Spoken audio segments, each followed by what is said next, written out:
Сәлем, менің атым Бауыржан және бұл Vocabulary арнасы. Табысты адамдар мен қарапайым адамдардың айырмашылығы тек олардың ойлау қабілетінде. Сондықтан мен саған өте пайдалы ойларды дайындадым. Бірінші, сенің өмірінде не қиындықтар, не мақсаттар бар. Бұл әлем сен осы өмірге келу үшін тым көп энергия жаратты. Ол саған потенциал берді және сенің өз потенциалыңды шындыққа айналдырғаныңды қалайды. Сондықтан егер сен мақсаттар қоймасаң, бұл әлем саған әртүрлі қиындықтар жіберіп отырады. Сол себепті егер саған проблемалар керек болмаса, өзіне мақсат қойып, бір нәрсеге ұмтылуды баста. Екінші, сен ұқсағың келетін адам істейтін заттарды істе. Әр жетістік ол жеке жол, бірақ бұл жолдар өте ұқсас келеді.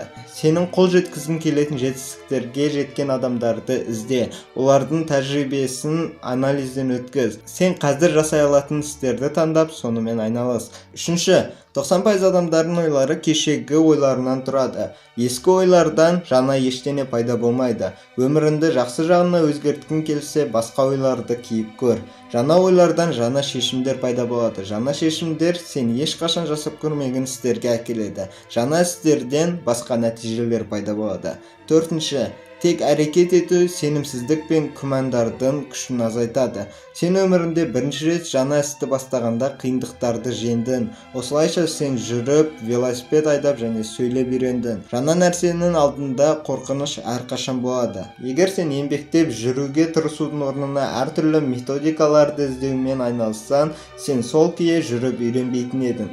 Жай ғана бір нәрсе жаса, сонда қорқыныш бірден азаяды. Әрекет өз күшіне сенімділікті көбейтуге арналған құрал. Бесінші, нәтижені күту және басқару уақытты зая кетіру. Белгілі бір мақсатқа жетуге тырысып, біз бір нәтижені күтеміз, бірақ шындық біздің үміттерімізбен сәйкес келмейді. Сондықтан оны басқарудың пайдасы жоқ. Одан да өзін өзгерте алатын нәрсеге назар аударған жөн. Өз әрекеттерің мен ойларыңды басқар. Егер саған байланысты істердің бәрін жасасаң, жетістікке міндетті түрде жетесің. Алтыншы, мақсатқа жеткенше тырысуды доғарма. Орташа миллионер 3 рет банкрот болады және 17 рет жолы болмайды, және 18-ші бизнесі оны миллионер етеді. Сенің жолың бірінші әрекеттен болып кетуі мүмкін, бірақ бірнеше рет жолың болмауы да мүмкін. Сондықтан әр сәтсіз әрекетіңнен кейін өзіңнің жетістігіне бір қадам жақындағаныңды есіңде сақта. Жетінші, сен не дамисың, не деградацияға ұшырайсың. Табиғатта қалыпты жағдай деген ұғым жоқ. Тек өсу немесе өлу бар. Егер бүгін сен өсу үшін еш нәрсе істемесең, ертең сенің дамуға күшін азайып қалады. Бір апта төсекте жатып көр, және 7 күннен кейін сен 5-ші қабатқа әрең шығасың. Бір ай төсекте жатсаң, сен жүре алмай қаласың. Жетістікке тек күніге демалыссыз мақсатқа жету үшін әрекет ететін адам ғана жетеді. Әрекет ет, сонда сенің қолыңнан бәрі келеді.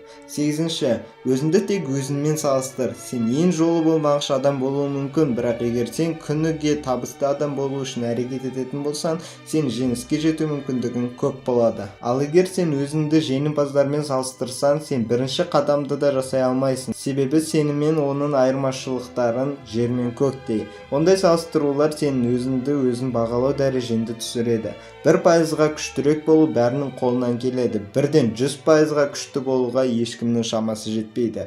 Бүгін кешегі өзіне қарағанда күштірек болуға тырыс. 9-шы, сенің өміріне сен ойлайтын заттар ғана келеді. Кез келген мақсатқа апарар жол сенің басындағы ойдан басталады. Сен өмірден не қалайтыныңды анықта және бұны күніге ойлап елестетуді баста. Миллионер сияқты ойлау деген осы.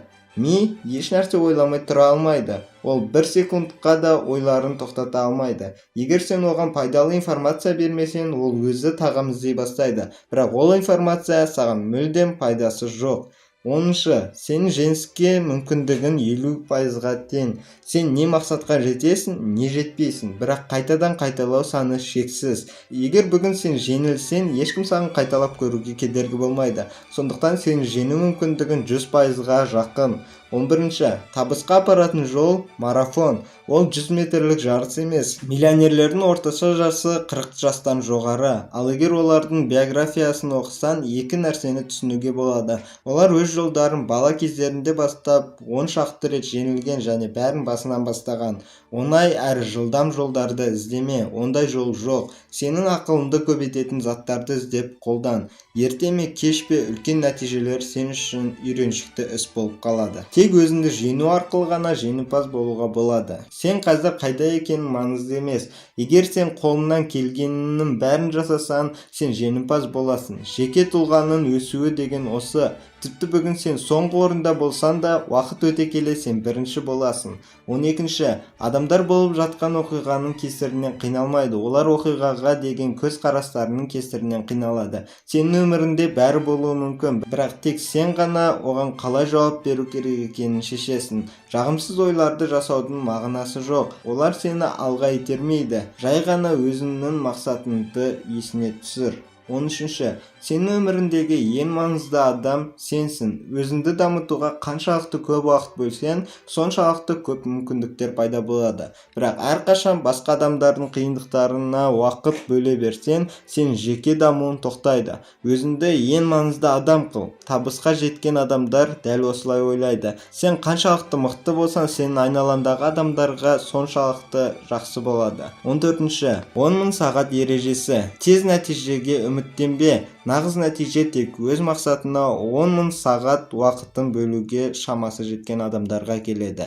Тек осыдан кейін ғана сен бір нәрселерді түсіне бастайсың. Шыдамды болып, ештеңеге қарамастан әрекет ет. Ал жолың болмаған кезде қанша сағат қалғанын есіне түсіріп жұмыс істе. Себебі 10.000 сағаттан кейін сен табысты боласың. 15. Күннің ең маңызды бөлігі таң. Таңды қалай қарсы алсаң, күнің солай өтеді. Оянғаннан кейінгі ең бірінші сағат ең маңызды.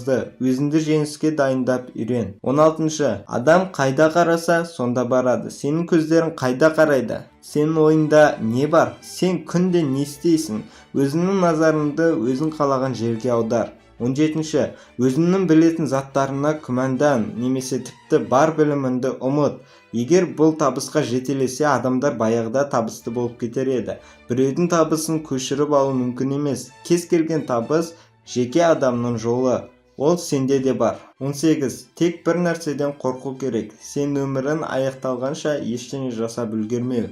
Кәрі адамдардан бір журналист сұхбат алғанда, сіз өміріңізді қайтадан бастасаңыз, нені басқаша істер едіңіз деген сұраққа адамдардың бәрі, мен көбірек тәуекел жасар едім деген екен. 19. Әрекет етуге арналған ең үздік уақыт бүгін. Себебі ертең қайтадан бүгін болады. Бірақ сенің өмірің бір күнге қысқарады. Сен өмір бойы өрмекшіден, халық алдында сөйлеуден қорқуың мүмкін. Бірақ қартайғанда сен өзіңнен неге мен бұны өзгерту үшін еш нәрсе жасамадым деп сұрайтын боласың. 20. Сен ешкімнен кем немесе артық емессің. Сен бұндай жалғызсың. Сен саған керек жерде, керек уақытта және керек қабілеттермен дүниеге келдің. Сен өзіңнің потенциалыңды іске асыру үшін келдің. Демек, жеңіске қарай жол ашық. Себебі сен жалғыз әрі қайталанбас тұлға болғандықтан сен конкуренттерің жоқ. 21. Сен не істесең де өзіңді сатасың, өз уақытыңды, қабілеттеріңді және өз потенциалыңды. Себебі өзге адамдармен қарым-қатынассыз табысты болу мүмкін емес. Сондықтан бүгіннен бастап өзіңнің компанияңды құрумен айналыс. Сен оның бас директорысың. Сенің сырт келбетің, білімің және мәдениеттілігің саған өзіңді сатуға не көмектеседі, не кедергі болады. 22. Сенің ең басты ресурсың өмірлік энергия. Білім де емес, уақыт та емес. Сен ерініп тұрсаң, саған ешқандай білім көмектеспейді. Сен шаршап тұрғанда сенің миың өте жай жұмыс істейді. Демек, сенде қанша уақыт болса да, сен оны тиімді пайдаланбайсың. 23. Әрекеттер ойланып отырудан артық. Сен қаншалықты көп әрекет етсең, соншалықты көп қателесесің. Қаншалықты көп қателессең, соншалықты көп тәжірибең болады. Сен қалай жасаудың керек жоқ екенін түсінесің. Әрекет ету табысқа жетудің жалғыз жолы. Бірде үлкен піл жіңішке жіпке байланып тұр екен. Оны көріп саяхатшы неге жіпті үзіп кетпейсің деп сұрағанда, піл: «Иә, мен кішкентай кезімде бұл жіпті үзуге талай рет тырысқанмын, бірақ мен қолымнан еш нәрсе келмеді» деп жауап беріпті. Егер сіздің қолыңыздан бүгін бір нәрсе жасау келмесе, бұлай мәңгі болады деп ойламаңыз.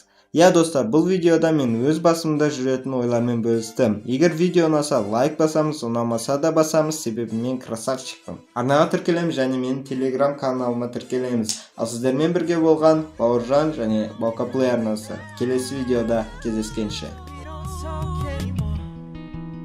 We don't talk anymore. We don't talk anymore like we used to.